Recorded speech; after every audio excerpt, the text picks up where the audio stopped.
Servus, Savadiknap und Ei Gude, der Stefan hier. Eine neue Trilogie steht ins Haus.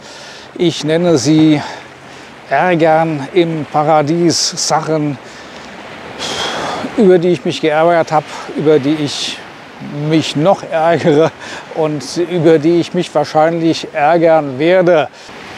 Ich hab's Trilogie genannt, weil das Ganze letzten Endes irgendwie ineinander greift. Der erste Teil kommt heute, da muss ich mit euch schimpfen. So heißt auch der Titel, ich muss mit euch schimpfen. Der zweite Teil, den habe ich letzte Woche schon gedreht.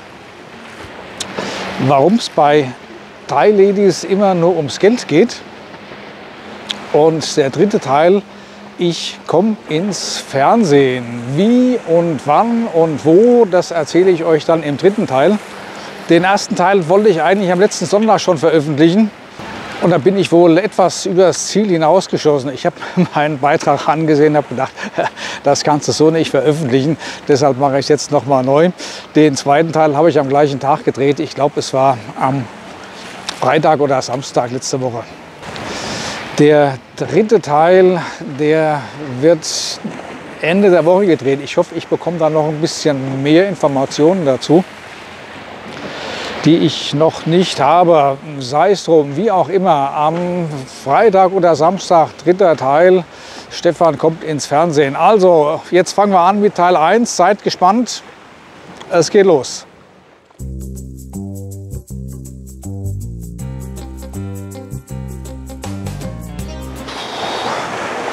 Ja, ich muss mal mit euch schimpfen.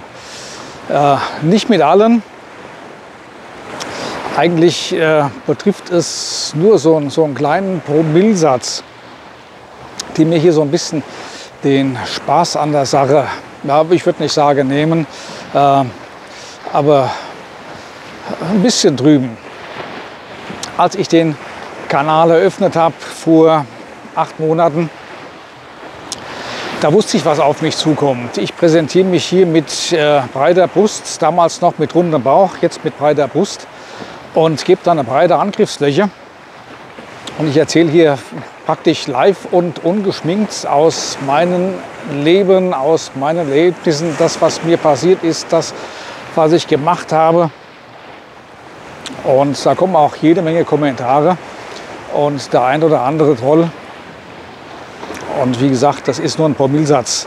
Also, wenn du 1000 Zuschauer hast, dann sind da 1 oder 2 oder 3 dabei, die ihren geistigen Dünnschiss hier abgeben müssen.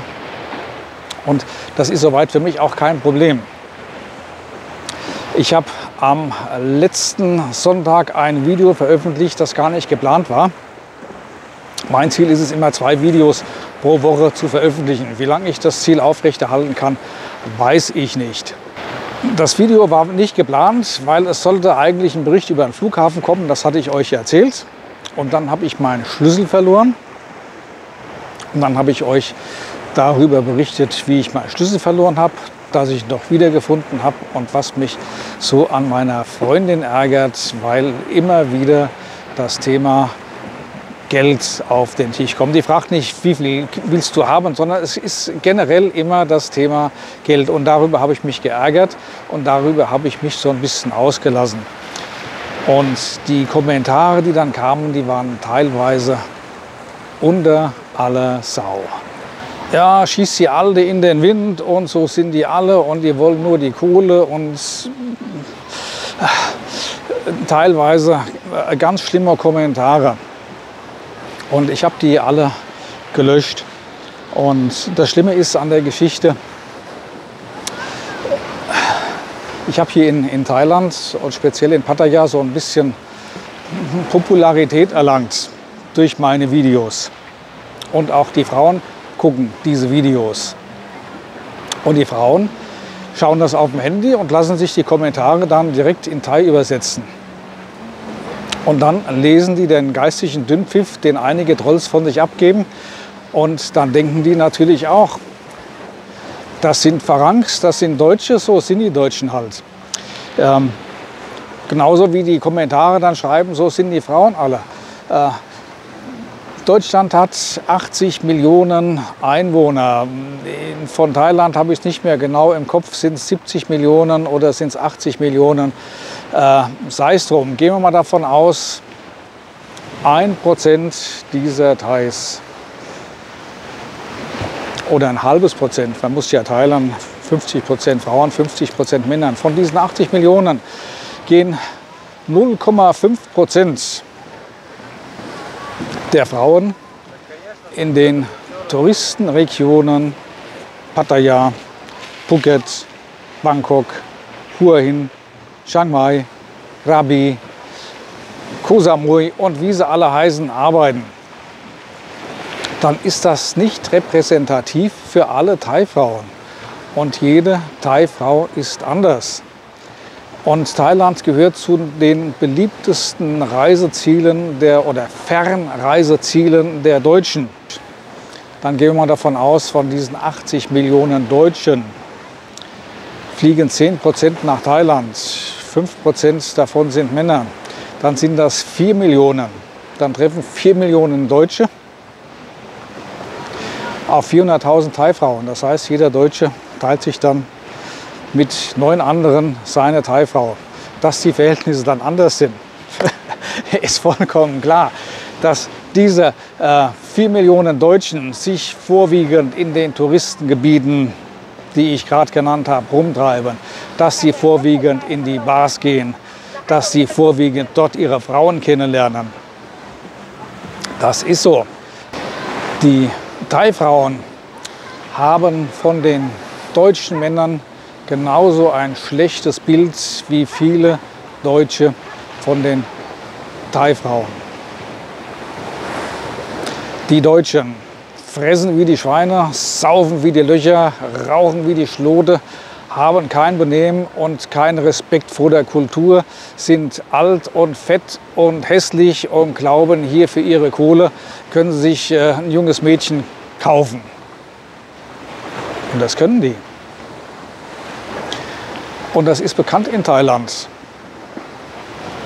Und deshalb sind auch so viele Thai-Frauen hier. Aber schert das nicht alles über einen Kamm. Pauschalisiert das nicht. Jede Frau ist anders. In Thailand sowieso und hier in diesen Touristenregionen ganz speziell. Nicht jede Frau arbeitet in den Amüsierbetrieben. Nicht jede Frau ist hinter der Kohle her. Und zum Thema Geld erzähle ich dann im zweiten Teil. Nein, was mich geärgert hat, die Thai-Frauen lesen eure Kommentare, lassen sie sich direkt in den Thai übersetzt und sehen ihre Vorurteile bestätigt. Und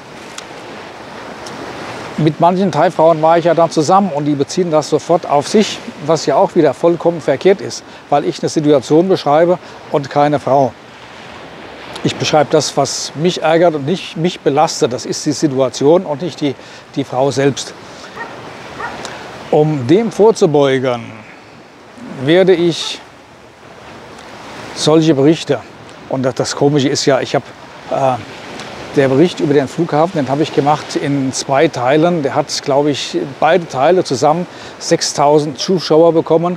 Und der Teil, den ich aus der Not geboren habe, Schlüssel weg, Frau weg, Fragezeichen, der hat 9.000 Views gehabt, also 9.000 Klicks, 9.000 Leute haben sich den angeschaut. Warum? Weil da drin steht, Frau weg. Und dann werden die kleinen Voyeure draußen vor den Monitoren auf einmal ganz hellhörig und wollen sich das sehen. Und dann gibt es natürlich unter 9.000 jede Menge Trolls, die da ihren Kommentar drunter schreiben müssen. Also ich werde solche Videos künftig auf Überprüfung stellen. Das heißt, ihr könnt weiterhin kommentieren. Und wenn mir der Kommentar nicht genehm ist, wird er nicht veröffentlicht. Das heißt, ich lese ihn erst und dann wird er veröffentlicht. Vorher sind sie veröffentlicht worden, dann habe ich gelesen und dann habe ich gedacht, geistiger Dünnschiss, schmeiße ich raus. Jetzt mag der eine oder andere denken, es ist Zensur. Ja, es ist Zensur. Und das ist auch gar nicht weiter schlimm, weil es wird sowieso alles zensiert. Schlag dir die Zeitung auf, steht genau das drin, was der Redaktion angenehm ist. Alles andere erscheint da gar nicht. Macht ihr den Fernseher an und schaut die Tagesschau, neutrale Berichterstattung. Da steht auch nicht alles drin und das, was gesendet wird, ist dann auch schon wieder manipuliert und zensiert. Und letzten Endes, ich habe mich selbst zensiert, indem ich das erste Video, das ich gemacht habe, habe ich gesagt, nee, kann ich nicht senden, ist zu pauschal. Und ihr zensiert euch auch selbst. Oder habt ihr eurem Chef mal schon ganz ehrlich und offen die Meinung gesagt, was ihr von ihm persönlich haltet? Nein, nein, macht ihr nicht, weil... Genau. Und das war es eigentlich zu dem Thema. Ich habe noch ein zweites Thema auf dem Herzen, was mir unterwegs eingefallen ist. Ich bekomme immer in letzter Zeit unheimlich viele Facebook-Anfragen. Ich habe für dieses Tagebuch eine Facebook-Gruppe ins Leben gerufen. Ist unten verlinkt. Der könnt ihr gern beitreten. Da poste ich auch mal den ein oder anderen sehr privaten Beitrag. Und auf Facebook fange ich jetzt mal auszusortieren, was sind wirklich meine Freunde. Also da stehen die Leute drin, die ich wirklich persönlich kenne und zu denen ich wirklich ein freundliches oder ein freundschaftliches Verhältnis aufgebaut habe, die ich aus der Schulzeit kenne oder ehemalige Arbeitskollegen oder Freunde aus irgendwelchen sozialen Gruppen, mit denen ich in Deutschland verbunden war. Alles andere fliegt dann raus. Also nicht enttäuscht sein, wenn ich auf einmal in eurer Facebook-Gruppe nicht mehr als Freund erscheine. Ihr könnt jederzeit in diese Facebook-Gruppe eintreten. Ja, und das war's für heute mit dem Thema ich muss mit euch schimpfen. Ich hoffe, es war nicht allzu schlimm. Nein, eins habe ich noch, einen dummen Kommentar. Da habe ich mir gerade überlegt, ich sollte eigentlich den Troll des Monats ins Leben rufen, dass ich solche Kommentare, die ich gelöscht habe, die jugendfrei sind und die andere Leute nicht beleidigen, dass ich die durchaus mal veröffentlichen kann und dann kann man den Troll des Monats vergeben. Einen Beitrag zeige ich euch jetzt. Ich lese ihn gar nicht vor, weil ich ihn im Wortlaut nicht im Hinterkopf habe. Es geht um das Video, das ich am Flughafen gemacht habe. Das war ein Kommentar zum ersten Teil vom Flughafen. Weißt du, da mache ich mir die Arbeit und fahre zum Flughafen auf eigene Kosten. Laufe den Flughafen von oben bis unten ab.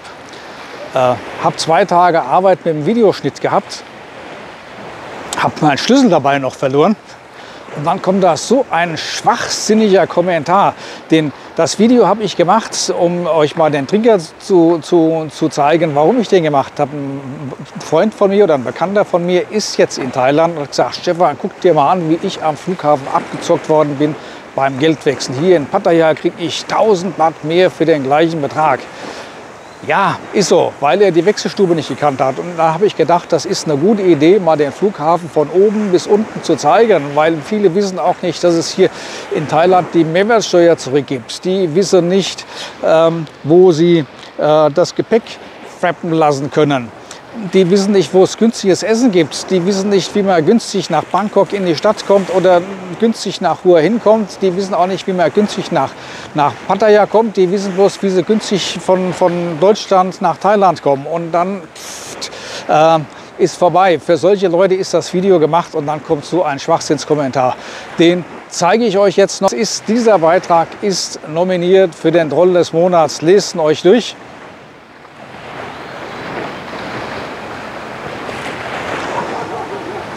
Ja, an Peinlichkeit nicht mehr zu überbieten, an Dummheit eigentlich auch nicht mehr zu überbieten. Und das war's für heute. Der zweite Teil, den habe ich schon gedreht.